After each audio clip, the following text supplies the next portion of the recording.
Hey guys, I'm Nori and I'm home cooking. Welcome back to part 2 of my pork chop making. I seared up some pork chops with some leftover veggies and mushrooms that I had in the fridge. Then I took some frozen veggies and roasted those off, and some tomatoes that I had in my fridge. And I had some sweet potatoes left over from my ceviche bar the other day. So I just boiled them up, took a fork, mashed them, and put some honey butter in them. And this is how they turned out. Looks delicious. The honey kind of gives it a sweet consistency and a sweet flavor. And I took my pork chops off the pan. They look delicious. I just seared them about 5 minutes on each side with some salt, pepper, and cumin. Threw on top some mushrooms and some leftover onions I had from my ceviche bar and called it a day. Now for my roasted veggies. Let's see how those turned out.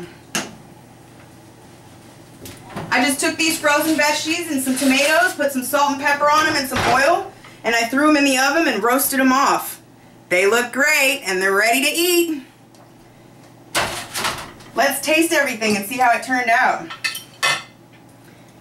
I can't wait. My boyfriend feels so pork deprived because I never buy pork chops or pork short ribs or anything like that. He does all that. So I'm dedicating this episode to him. This one's for you, honey. And let's get some roasted veggies here on the plate. These are also really good for the family if you are trying to get the kids to eat veggies.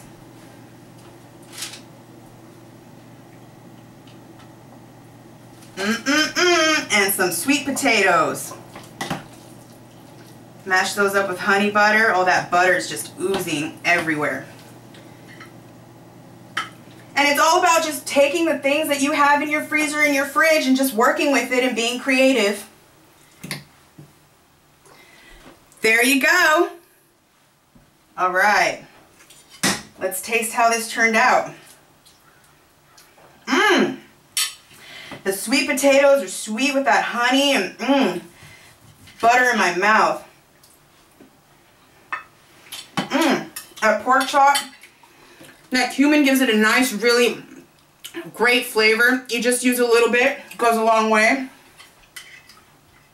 Let's try the veggies. That onion powder and garlic powder gives it that real roasted taste.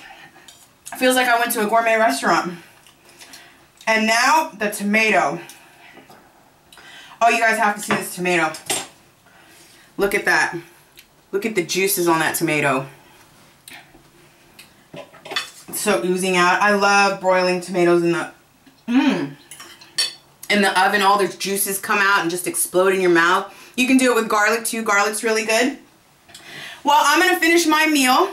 I hope you enjoyed this episode of Home Cooking today, because I gotta eat. I gotta eat good, and I gotta eat on a budget. So here's how I did it. Home cooking. Thanks for tuning in.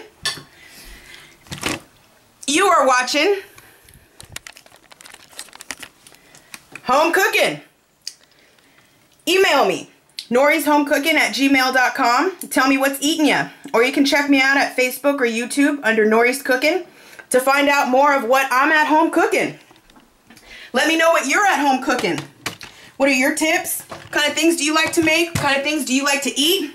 I love to cook and I love to talk about food. So let's talk about some good home cooking. Stay tuned for the next video. See you soon. Bye.